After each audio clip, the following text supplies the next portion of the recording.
In a man's relationship with a woman, there is a period of time in which he loves her more than he understands her.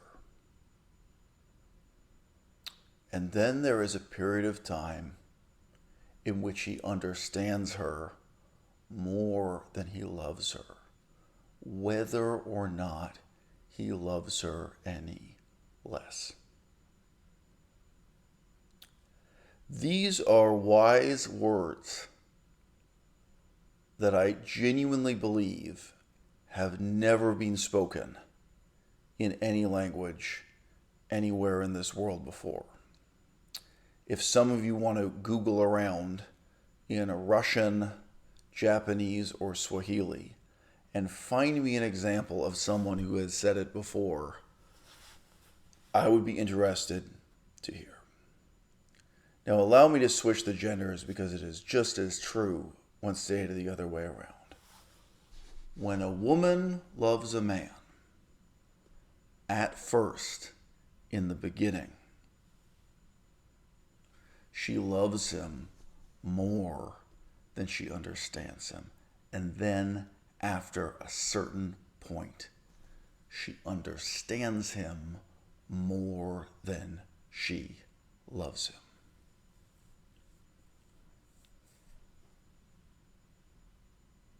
You can continue the relationship long after you cross that dotted line between those two periods. And for most couples, in most relationships, the truth is, in that second period, you do love her less than you did before. You do love him less than you did before. There was a better person you were hoping they would turn out to be. And in the fullness of time, they've revealed who they really are. Now you really understand them. And you know what? You don't love the person you now understand him to be. You don't love the person you now understand her to be quite as much as the person you thought they were. Quite as much as the person you were hoping they really were deep down inside when you first met, when you first fall in love. And this can be the case without anyone telling any lies, without anyone misrepresenting themselves, everyone being as honest and straightforward as they possibly can be. But in most relationships, as you know, this is just not the case. And you know, it's possible that as you get to know somebody, as you understand them more and more, that you love them more than you did before. And that will only be true if you were incredibly pessimistic about who this fucking guy was the first time you met him. That's the truth. You know, when I met you at that party, I thought you were a tattooed scumbag. But now that I've gotten to know you, you're actually quite intelligent. That happens. That happens too, okay? For any of the women who have fallen in love with me, right?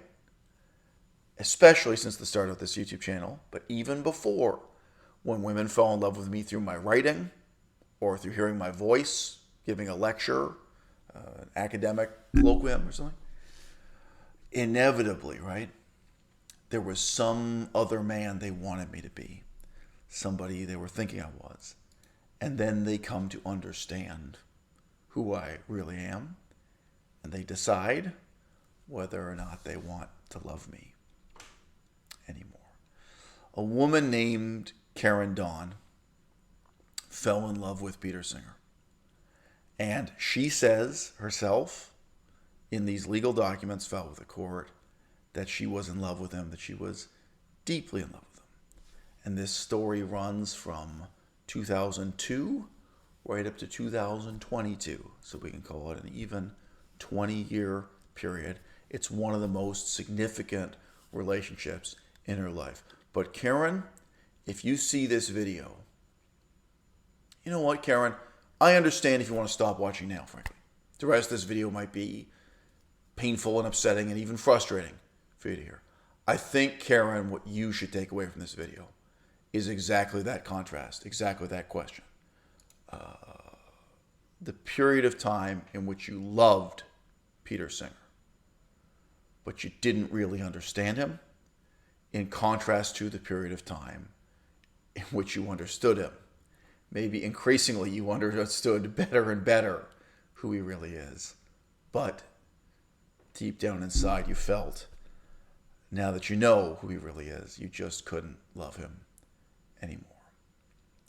The legal documents so far have all been filed in pro per, which is abbreviated Latin, meaning that she wrote and filed the documents herself with the court.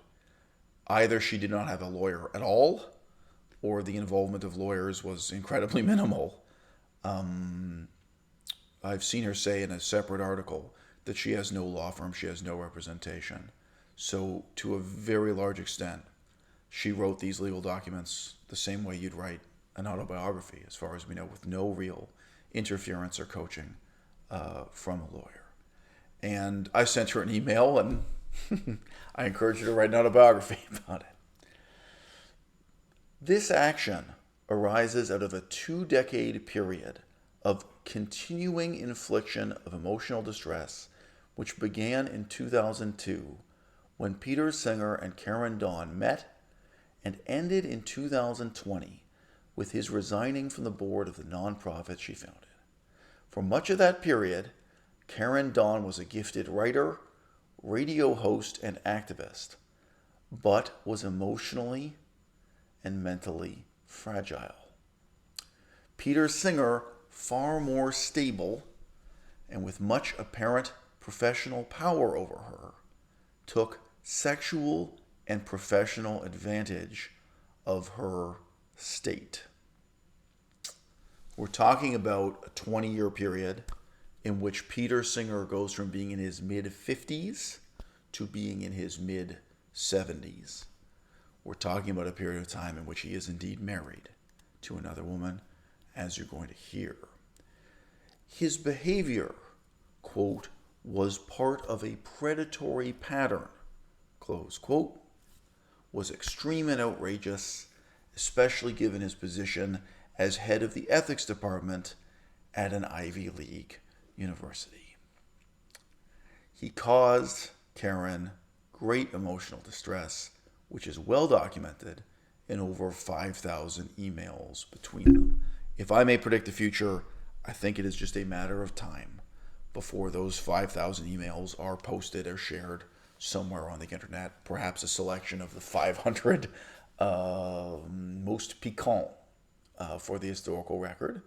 It's possible she's going to write an autobiography, but it's possible she is just going to make what we call in the 21st century an info dump and share on the historical record what really went down in the primary source, which is she certainly has every right to do.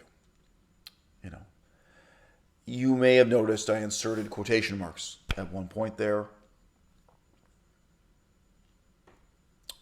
A word like predatory.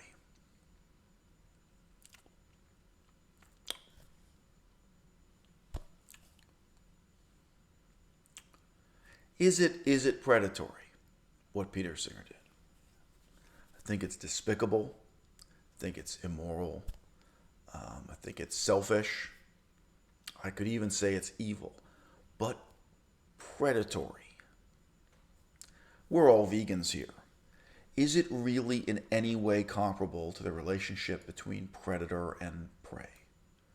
I don't think we're running out of words in the English language to describe what Peter Singer did during these decades in relation to Karen, in relation to quite a number of other women that you're going to hear about. But I do not think predatory is the right word. Whether you want to speak in his defense or in his condemnation, or you want to make a kind of neutral descriptive statement about this, predatory is not the word I would use. Is a gambling addict predatory when he ruins his life playing cards? The relationship of the gambler to the deck of cards, I would not describe as predatory. I'm completely morally opposed to gambling, if you hadn't guessed. I'm actually, I think there are important questions to ask here, and I'm not saying this in defense of Peter Singer. I just do think that is the wrong word. By the end of this video, you and the audience can draw your own conclusions. Because of Peter Singer's position in the animal advocacy movement, to which Karen Dawn had devoted her life, and his demonstrated willingness to professionally reward and punish women based on their sexual interest and professed regard for him, the relationship between Peter Singer and Karen was maintained long after their sexual involvement ceased. Karen felt forced to maintain a relationship and even to cover for Peter Singer, particularly as the #MeToo movement took hold, in order to not jeopardize her own professional standing. Now, the statement that was made there about his willingness to professionally reward and punish women based on their sexual interest in him, okay, we're going to hear more about what that means in some detail. You're going to hear a better description of that. It's evil. It's despicable. I was yelling at a friend of mine on the phone about that yesterday. I was saying to him, look, if I run a stand-up comedy club, I am not going to make the decision of which comedians are on stage based on who has sex with me or who I think I have a chance of having sex with. Not even once. If you are a talent agent, you can't be making decisions about who's talented and who isn't. You can't be rewarding people and advancing people and promoting people based on your sexual desire for them or their willingness to sleep with you or seduce. You cannot. Not even once. And we could get in other examples like the relationship between professor and student. However, I would not describe this as predatory. I mean, if Karen were a friend of mine, I would say, look, you have to find a better word to condemn this behavior, because that is not the relationship of predator to prey. It's just not. Karen and Peter Singer first met in person at an animal rights conference in 2002.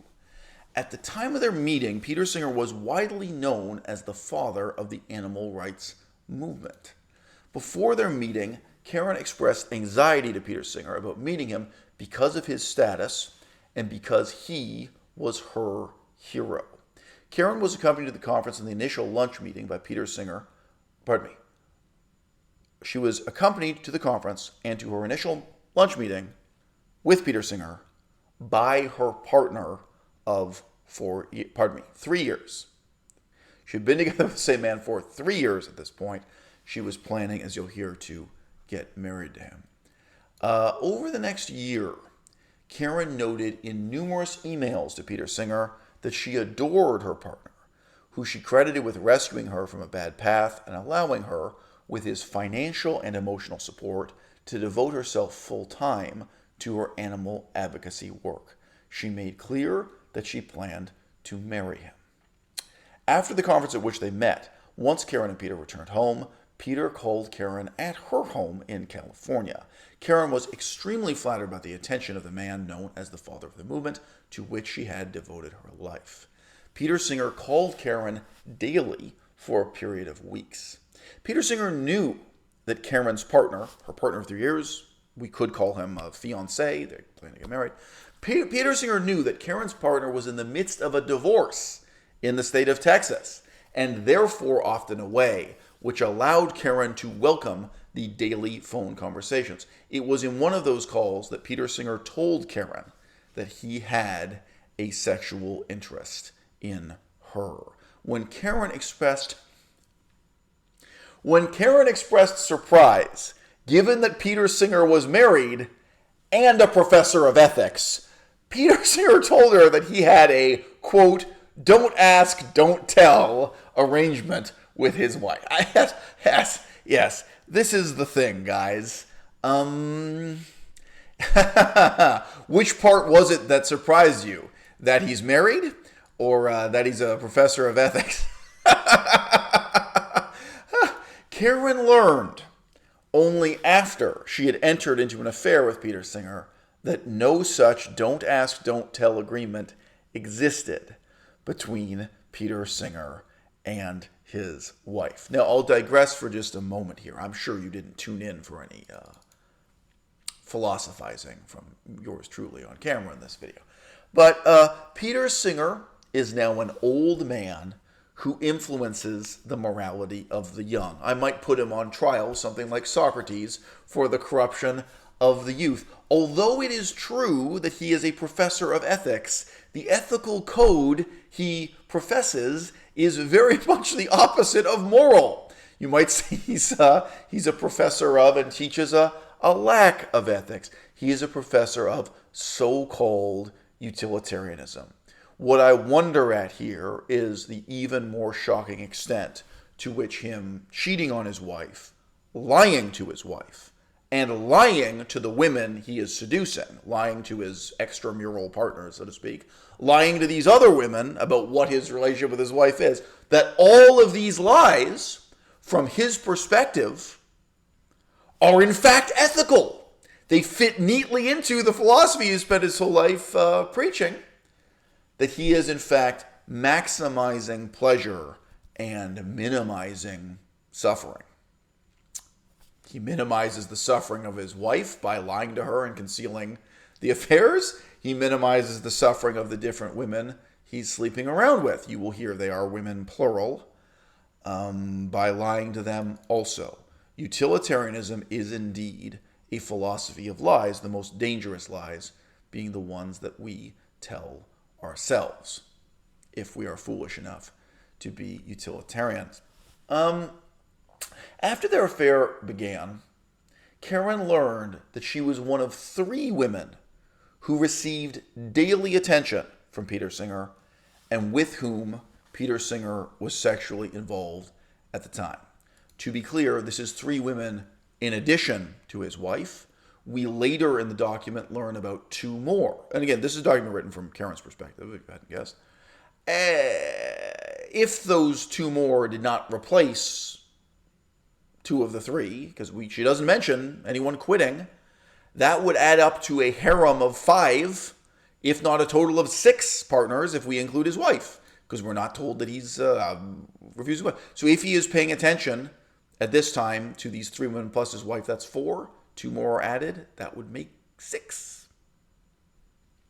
That's a lot of attention for a lot of women that you are sexually involved with. Now, I would like to add, from my own biased perspective,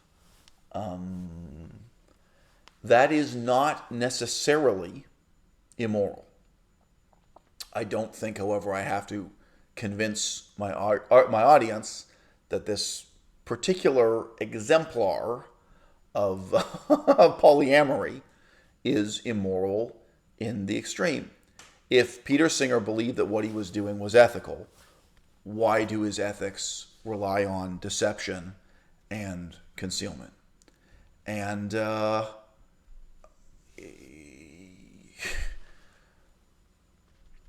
you can never know how much you're going to break someone else's heart.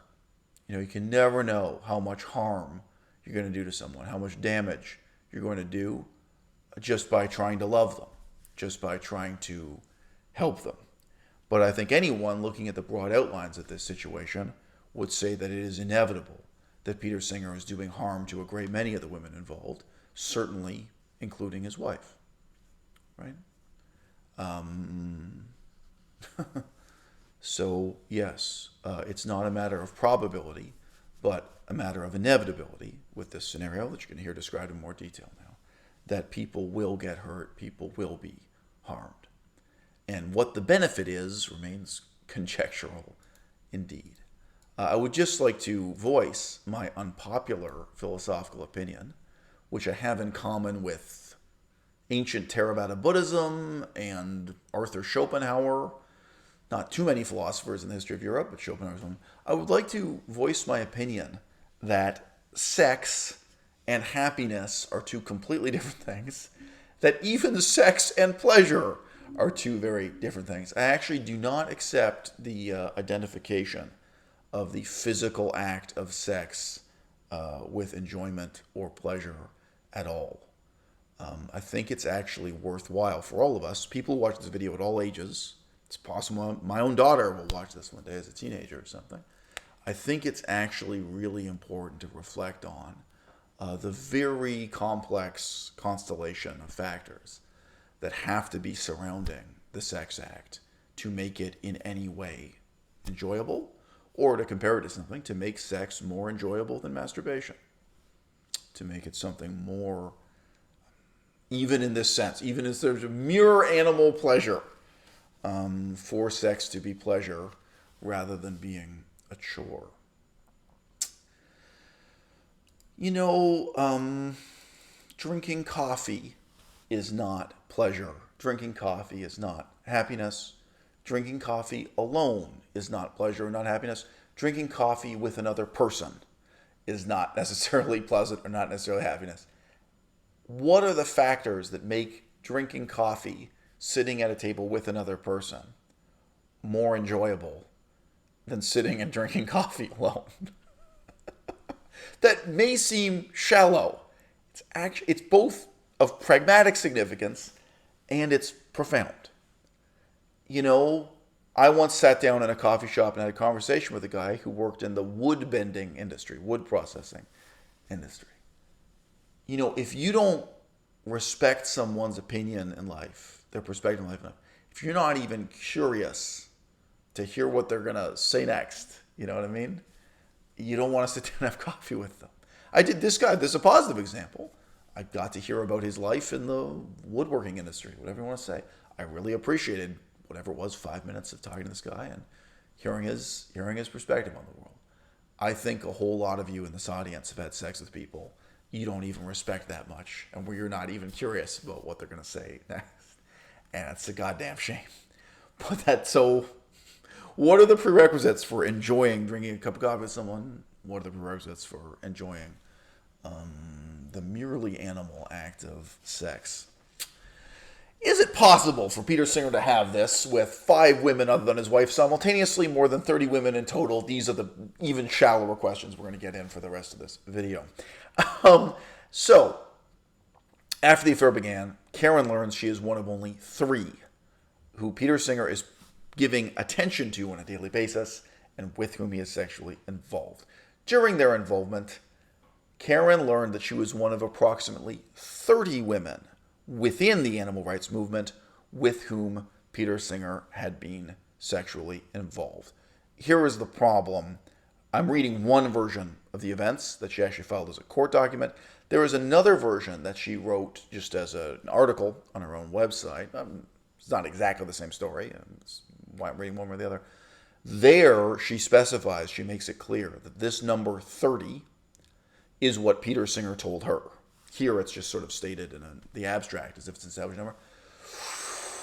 Given that Peter Singer is willing to lie to his wife, which Karen treats as an established fact, given that Peter Singer is willing to lie to Karen, which Karen treats as an established fact, she has evidence of that she's already stated, why would we assume that the number 30 is true if it's the number he tells to you? He has every reason to lie about that number. He has every reason to try to make Karen feel special. But if this is a guy who, between his mid-50s and mid-70s, had 3 illicit affairs going simultaneously in addition to his wife, and as I say, it seems here the numbers seem to inflate up to a total of 5 as we go through this story. Yeah, if you do that for long enough, even just for 20 years, just between your mid-50s and mid-70s, very quickly that's going to add up to more than 30 women. If you've been doing it since your 20s or 30s, it's going to be much, much more than 30 women. So I do not know, but I'm just pointing out the origin of the number 30 is what Peter told Karen, and she, both in that article and in this document, is what she is telling us for the historical record. During their involvement, Karen learned that she was one of approximately 30 women within the animal rights movement with whom Peter Singer had been involved. Karen had developed strong feelings of affection toward her hero, with whom she had become sexually involved and fallen deeply in love. She continued to express those feelings throughout the remainder of their interaction. Next comes the contrast between Peter Singer's treatment of Patty Mark and his treatment of Miyun Park. Now, I am summarizing and condensing and skipping many things in this legal document, but I will quote this verbatim. Quote, Peter Singer has, on various occasions, expressed sexual interest in Myun Park. Over 80% of Peter Singer's co-authors during the period relevant to this case, 2002 to 2020, were women. I am reading this verbatim, following statement. All of Peter Singer's female co-authors during the period relevant to this case are women with whom Peter Singer has been sexually involved or to whom he has made clear his sexual interest. The document in full does disambiguate that he had a sexual relationship with Patty Mark, but after she stopped having sex with him, he had started to have a punitive attitude towards Patty Mark, and it says that he openly aspired to have sex with Myun Park. Okay? So that is the claim being advanced by Karen Dawn. I would not describe this as predatory. It's bad and evil and wrong. It has negative effects for all of the people involved, for the vegan movement as a whole, for the animal rights movement as a whole. I can use many nouns and adjectives to describe what's bad about this. But let me tell you something. A predator does not pursue his prey by offering a book chapter to one author and refusing it to another author and playing favorites at academic conferences. I would not describe this with the word predatory. What Patty Mark's perspective on this is remains to be disclosed. What Peter Singer's wife has to say remains to be disclosed. We are told here in a vague passive voice that Karen assumed that Peter was telling her the truth when he told her that he and his wife had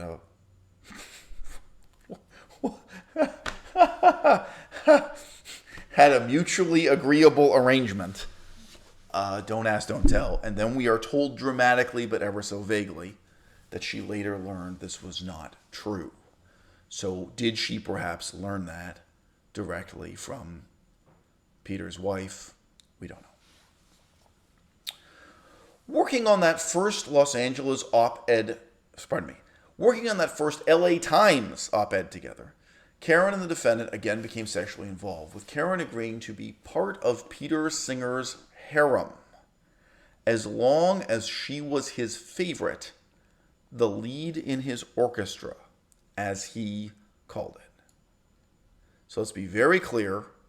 She is saying he had a harem of women other than his wife, and that he lied to his wife about this. It was not an open relationship. It was not a polyamorous relationship. He was lying to and deceiving his wife about this, and he was lying to and deceiving the women in the harem about the reality of the situation with his wife and the reality of the other women in the harem. And that he himself used the term the lead in the orchestra to refer to the woman who was his so-called favorite. Plot twist. In 2003, Peter Singer told Karen that while he still wished to be sexually involved with her, she had been replaced as the main recipient of his affections by a woman he had met at a conference in Europe.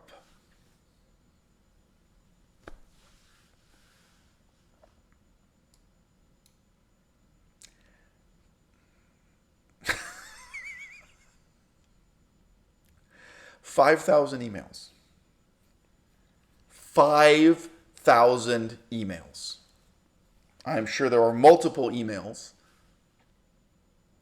stating what one party or the other had to say about this and how they felt about it when this dramatic revelation happened. And probably reflecting on it years after in the 20-year-long saga that's here being summarized. Peter Singer listed First, among the new woman's attributes, her youth. At age 30, she was 10 years younger than Karen. The woman with whom Peter Singer became involved in 2003 was a newlywed, looking forward to having children with her husband, who could, nevertheless, not resist an affair with her hero, a professor of ethics who assured her that affairs could be part of a solid marriage. I can't believe I'm reading this bullshit. You might as well be preaching that lies can be a solid part of the truth. If you think, look guys, if you think affairs can be a solid part of marriage, you think lies can be a solid part of the truth. All right? Married couples can have multiple partners. Married couples can go to swingers parties. They can do all kinds of things. But it all has to be on the basis of honesty. It has to be on a basis of accountability. It has to be on a basis, the main reason why monogamy is so popular is human laziness. If you want to be non-monogamous, it's a lot of hard work, and it requires being honest about things that are unflattering to your own ego. It means being honest about things when you're in the wrong, when you have desires that are destructive for somebody, often enough desires that are destructive for yourself. You heard it here first on à-bas-le-ciel, guys. Peter Singer, 56 at the time, acknowledged to Karen the high risk that the affair would destroy the 30-year-old woman's marriage, but he asserted that she was an adult who could make her own choices. Peter Singer's callousness toward Karen and the young woman who had lost interest in having children with her husband was part of a pattern of predatory behavior toward vulnerable women. One of Peter Singer's long-term lovers, who inadvertently joined Peter Singer's harem before Karen, was a troubled woman in her mid-20s and a virgin when she met Peter Singer. The woman struggled with suicidal depression during the many years of their affair.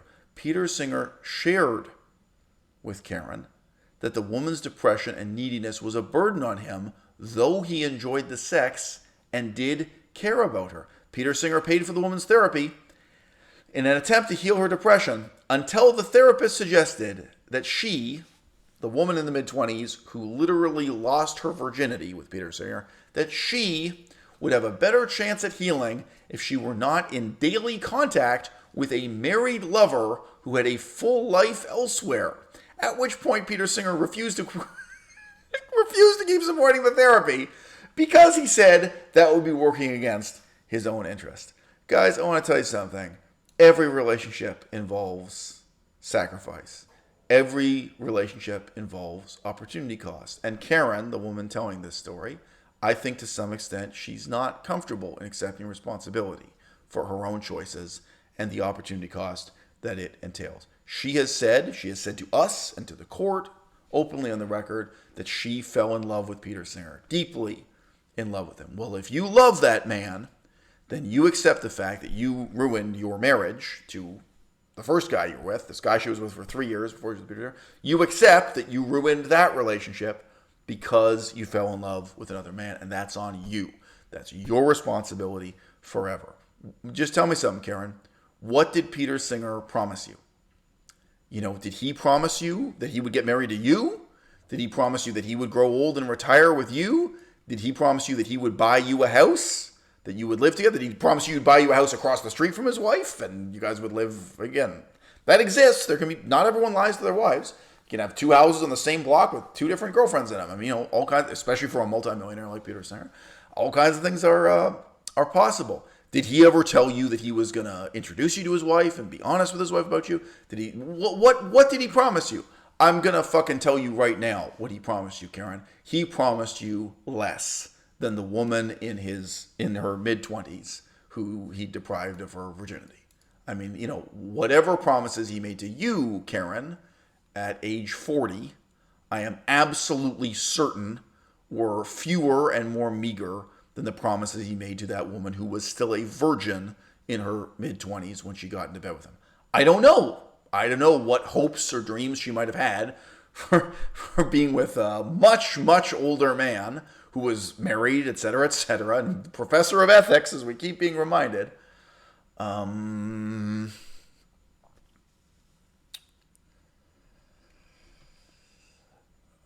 I'm certainly in support of holding Peter Singer accountable for, the decisions he made. I think, frankly, the most profound thing here is to recognize the extent to which he was acting in accordance with his own philosophy, as terrible as that philosophy may be. Totally in support of that. And I think there are many young men who have to face up to just how evil utilitarianism is as a philosophy and practice. And the sex life and private life of Peter Singer demonstrates that fact. It does. But Karen, for her part, is still struggling with the extent to which she is responsible, for falling in love with Peter Singer. I also remind you of the use of the word inadvertently. She says, one of Peter Singer's long-term lovers who inadvertently joined Peter Singer's harem was a troubled woman in her mid-20s and a virgin. Inadvertently joined the harem. I think the point is these women did not know they were joining a harem. Okay? But you did know that he was married. You made an ethical decision too. Okay? You chose to fuck this dude behind his wife's back. Okay? Some of this is on you. And in Karen's case, she also did this cheating on her own fiancé, her own long-term boyfriend who she was planning to get married to.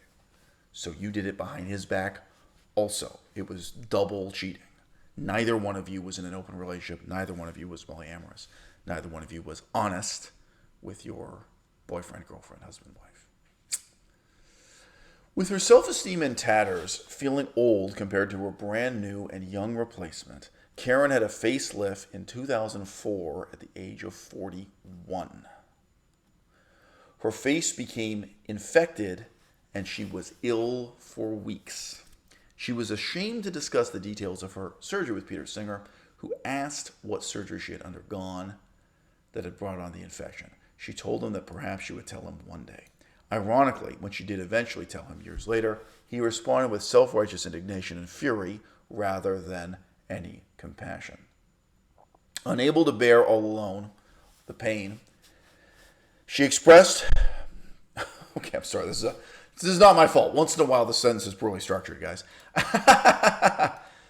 Unable to bear alone all of the pain, Karen shared news of the long-term affair with her partner, now a partner of 4 years. The point is, when she was struggling to bear this pain alone, she decided to reveal to her partner of 4 years, whom she was planning to get married to, that she had been cheating on him. And she had been cheating on him with Peter Singer for all this time. Apparently, she struggled to put that into a single well-structured sentence. And I sympathize, okay? Though Karen's partner did not immediately leave, their relationship was strained beyond repair. Plans for marriage between Karen and her primary partner were put on hold. Karen's partner had, before he knew about the affair with Peter Singer, expressed a desire to buy for Karen a beautiful home they had been renting. In 2005, when Karen's partner bought the home, he put it in his own name, which is to say, instead of putting it in her name or having it jointly owned by the two of them. That home is currently valued at just under $4 million, which is the total for all the damages being sought in this suit. Now look, Peter Singer should be blamed for many things here. And he should be blamed for being a terrible, immoral influence on the vegan movement and the animal rights movement, for being a terrible professor of ethics, for preaching a terrible philosophy that's terrible in principle, terrible in theory, and terrible in practice. There are a lot of things that are bad about Peter Singer. Guess what, Karen? Guess whose fault it is that you didn't move into that $4 million home? Guess whose fault it is that you didn't get married to that guy? Every relationship requires sacrifice. Every relationship requires commitment, including open relationships, including polyamorous relationships, including multiple partner relationships. That requires more honesty, more responsibility, more work, you know?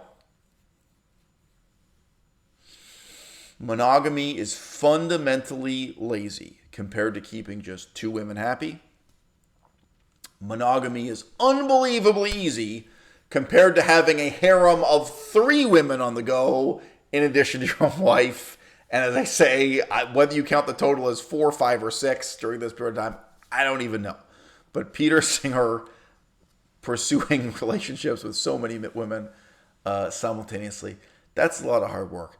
Karen, what Peter Singer did with his whole life is bad and evil and wrong, and his philosophy is nothing but a concatenation of excuses and pretexts for his own immorality, his own short-term, selfish self-indulgence. That's all it is. Karen, I'm on your side, okay? But if you wanted to marry this other man, if you wanted to move into a $4 million home with him, okay, do you know what you owed him? You owed him the truth. You owed him honesty, all right? I'm not even going to go so far as to say you owed him loyalty. I'm not. You know what? I don't know. Maybe the guy was terrible in bed. Maybe she was terrible sexual status. But if you screwed up, if you went and met Peter Singer and had sex with him, you should have told your primary partner, told your fiance the truth that day. You should have said immediately. You should have said, look, I thought it was just a friendship with Peter Singer, and now this has happened. And you know what? Sometimes men kill each other over these things. I don't know if you read. Sometimes men fight duels, okay? The consequences could have been extreme. But what you owe him is the truth. And you know what? You said you got daily phone calls from Peter Singer, and that there was one day, you probably have the date recorded in your 5,000 emails, there was one day when Peter Singer revealed to you that his interest in you was sexual. I'm not saying you had to refuse. I'm not saying you had to slam the door. I'm not saying you had to run away with horror. All kinds of different married couples have all kinds of different arrangements. You owed your boyfriend the truth. You owed your fiance the truth. You owed your primary partner the truth. You owed it to him that day. Okay? I don't care if you had a fucking car accident and you were in the hospital with your leg in traction. When you get a phone call from your primary partner, from your boyfriend, you say, yeah, I had a car accident, my leg's in traction. But guess what? Peter Singer is trying to fuck me. Okay? Nothing could be a higher priority. You have to tell him that day, if for some reason you're busy, the next morning, as soon as possible. You owe your partner the truth, even when it's just at the stage of being a flirtation. And guys, there are situations, no matter how monogamous you are, no matter how polyamorous you are, there are situations where you know someone and talk to them, and they don't admit to you that they want to have sex with you. It's really concealed. I've been in this situation many times where women don't tell me that that's their objective they're working towards. And, you know, what I'm saying to my primary partner, my girlfriend or my wife at the time is, oh, no, she's not interested in me at all. And I normally have examples. Oh, yeah, we had a conversation about this, whatever. No, she's not attracted to me. There's nothing, she's not interested in me at all. And then I find out, however, whether it's in an email or, there are times when you don't know until you know. You owe your partner the truth. And Karen, there's another man here whose story isn't being told, and you done him wrong, okay? And nothing could be more surreal than you suing Peter for $4 million because that's the same amount as the house you supposedly could have owned or could have lived with if you had been faithful, if you had been truthful, if you had been honest, if you had been loyal, if you'd had the integrity to do the right thing for the man who loved you, the man who helped you so much by your own account for so many years before you'd ever met Peter Singer. Okay? 2 wrongs don't make a right. 1 wrong doesn't increase or decrease the significance of the other wrong. All right? And I think the question has to be asked, how many people's lives has Peter Singer really ruined in this same way? You know?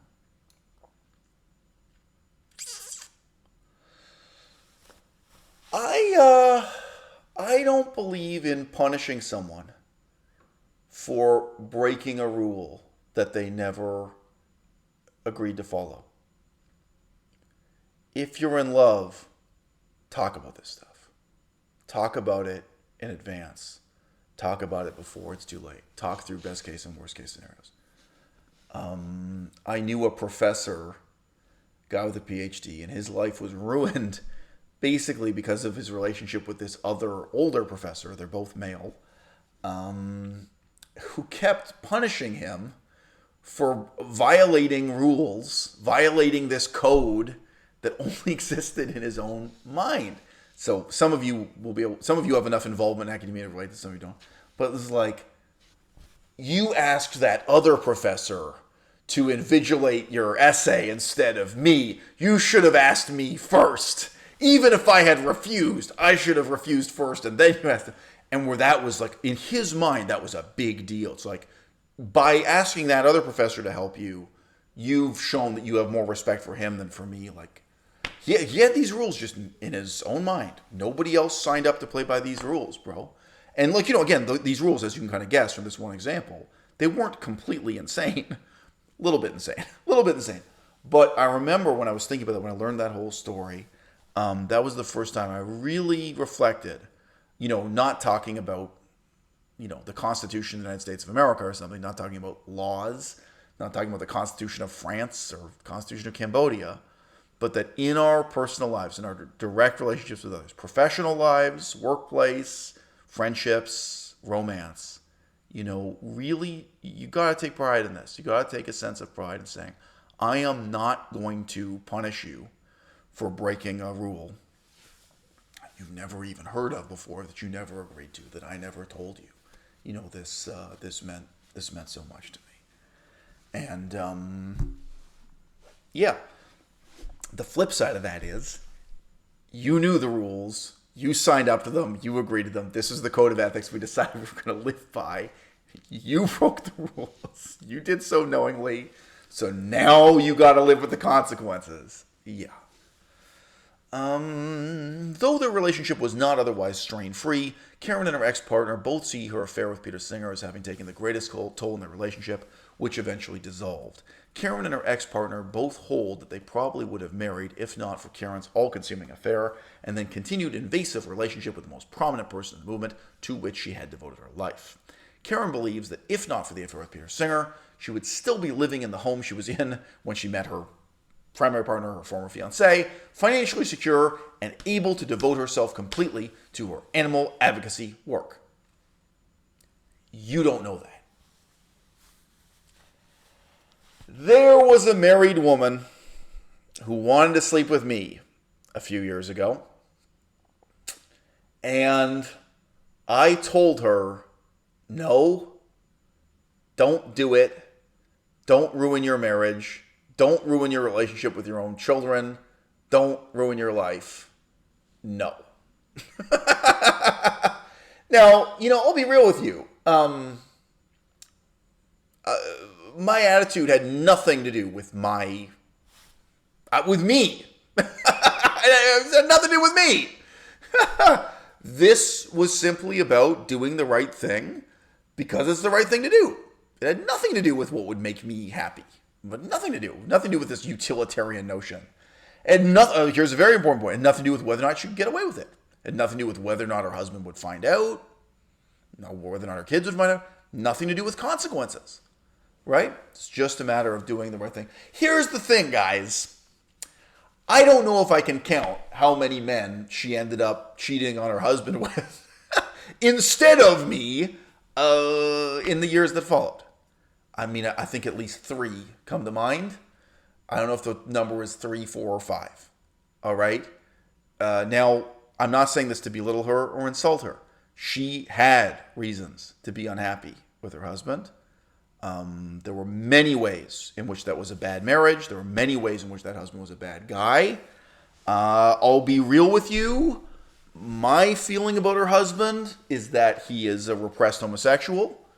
I think he identifies as bisexual. He does have sex with men. In theory, you can have a totally happy marriage with a bisexual man or a gay man. I don't think it was a happy marriage. So I'm just saying there are reasons why you may be unhappy with your husband. You may be unhappy with your boyfriend and why you're going to cheat on him. And you may have difficulty being honest with those reasons with yourself. What if, Karen, if you're watching this video, what if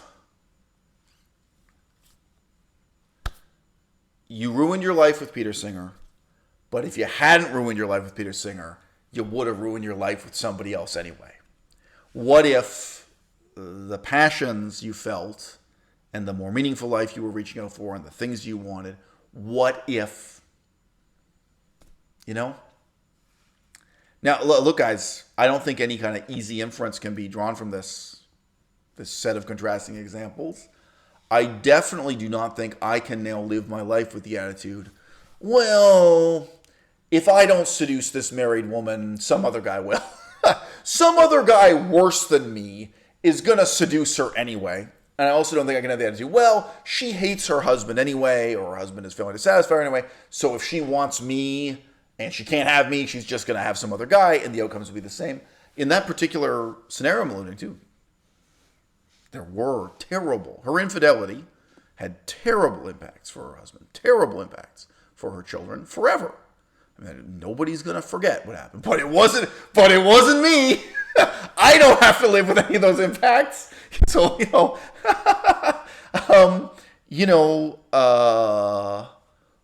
this is one of the hardest things for people to be honest with themselves about. So, Karen, you blame Peter Singer. I agree with you.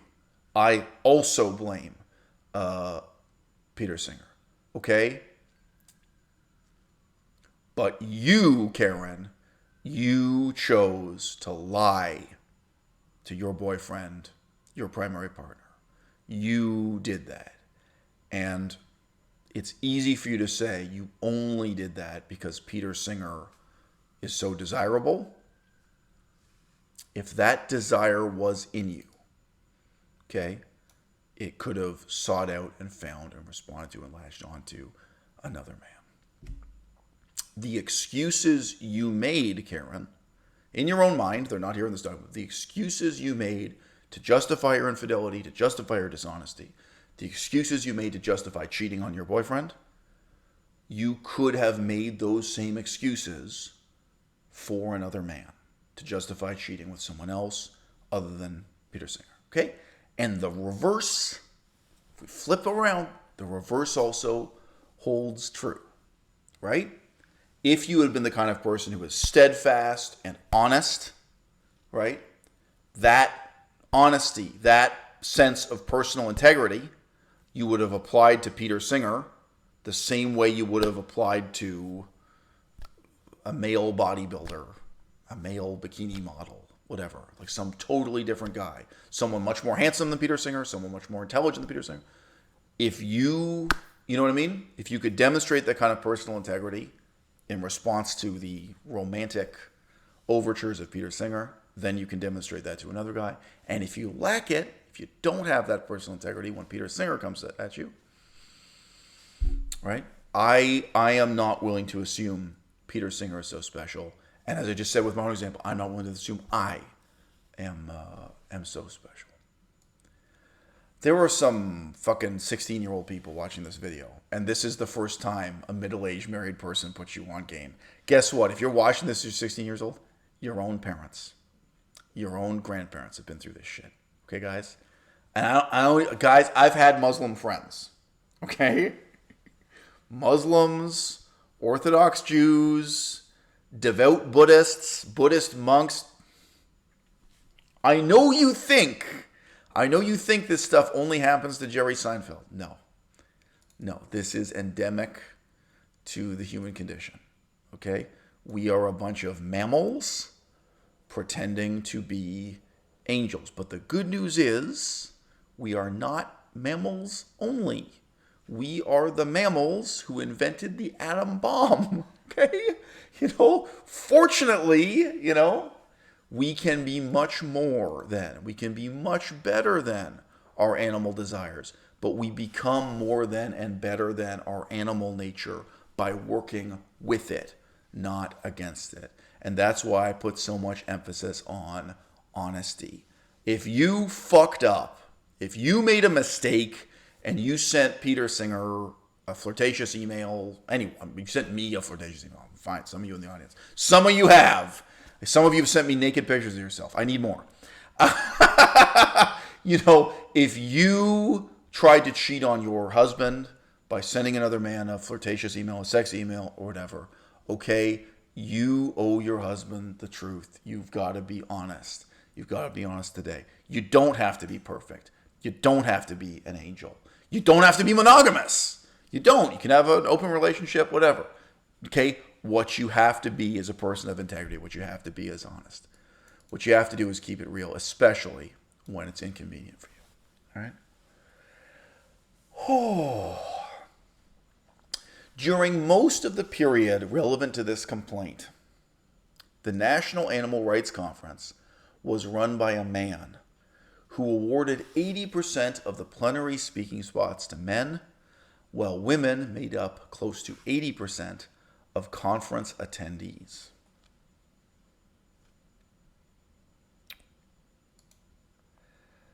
Despite the immense pain caused by the relationship, Karen did not sever it entirely, due to the effect that she knew from her discussions with Patty Mark that a severed relationship with Peter Singer could have on one's prospects in the animal rights movement.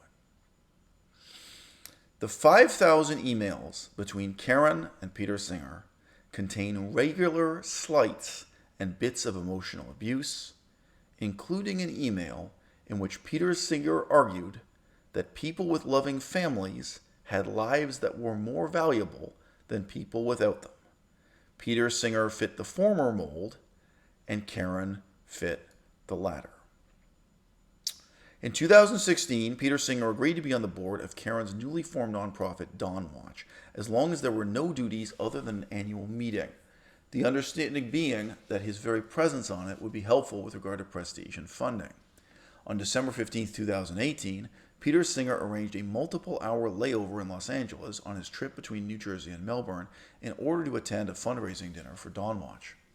Feeling unjustly blamed for Karen's pain, Peter Singer attempted to put the blame for their relationship on Karen, reminding her of a time she had flashed herself to him on a train as she attempted to reignite his affection.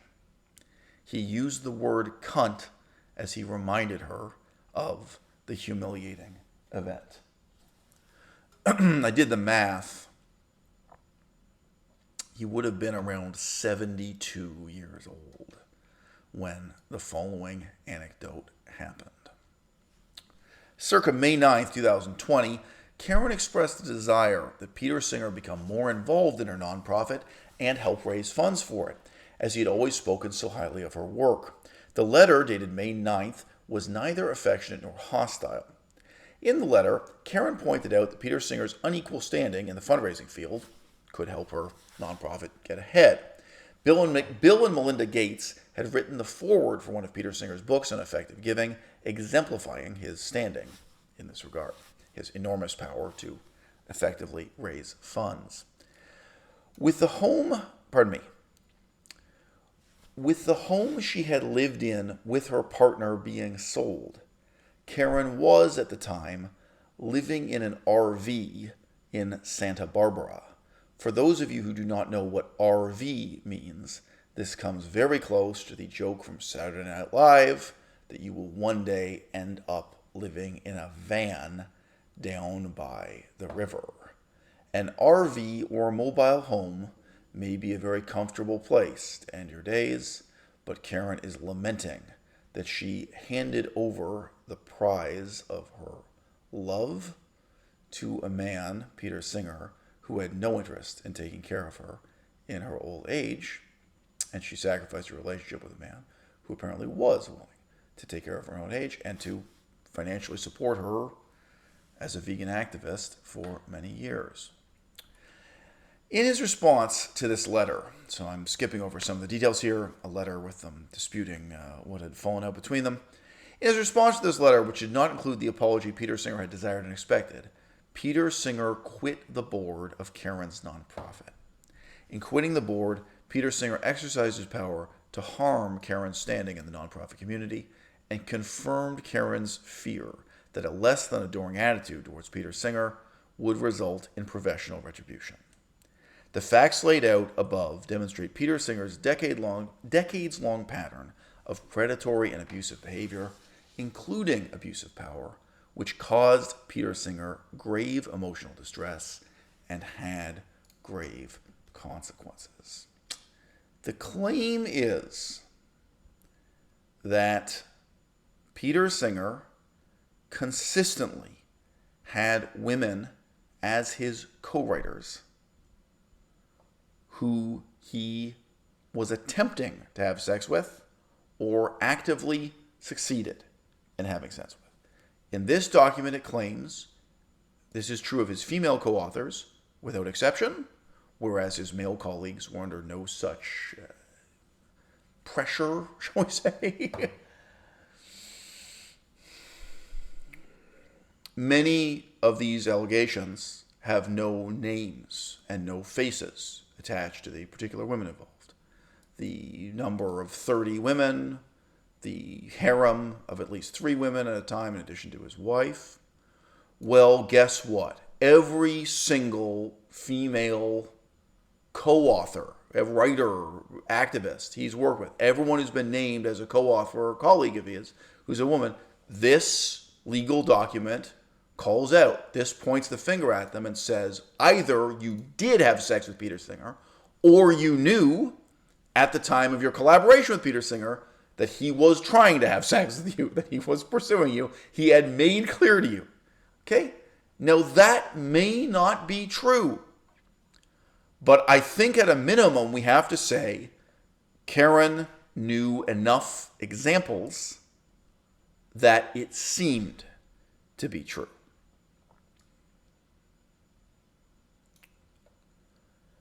Every relationship between a woman and a man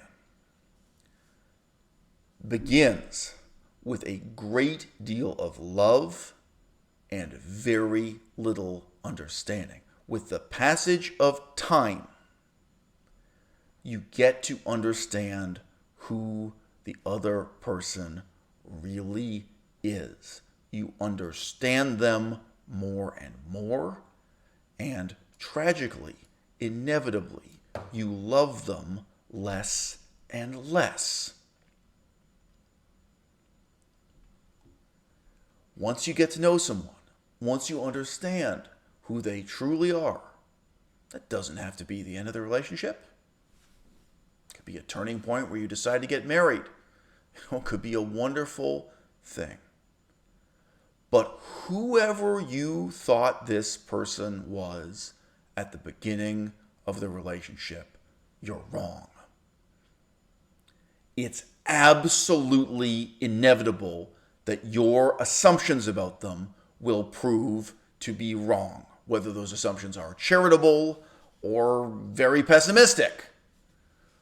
The person he really is, the person she really is, whoever you're in love with, is not who you want them to be. And with the passage of time, the person they are going to become cannot be, never will be, the person you wanted them to become. Who it is they turn out to be isn't your fantasy of who and what they ought to be. This woman came to a turning point where she could have said to Peter, look, when I first fell in love with you, I didn't know who you really were. You told me that you were honest with your wife. You and your wife had some kind of arrangement. Don't ask, don't tell. Now I find out that's not true. That's not your situation with your wife. You lied to her and you lied to me. When I first got involved with you, I thought I was special. I didn't know you had a whole harem of women. Now I find out you're the kind of guy to have at least 3 women simultaneously and to be communicating with all 3 every day on a daily basis, in addition to your wife. I agreed to continue the relationship with you after that point because you told me I would be the lead singer in the orchestra, to paraphrase. And then I find out even that's not true. You found a younger woman, someone 10 years younger than me. There's another woman in her mid-20s, and I'm not so special. I'm not the lead singer in the orchestra. And then I find out more about your history. And again, she says the number is 30 because he told her the number is 30. I don't believe the number is 30. But there are at least 30 women, who've been playing this game. Okay, Peter, I understand. I understand that you are not the man I fell in love with. I fell in love with an idea of who you are. And this instead, this I understand now. This is who you really are.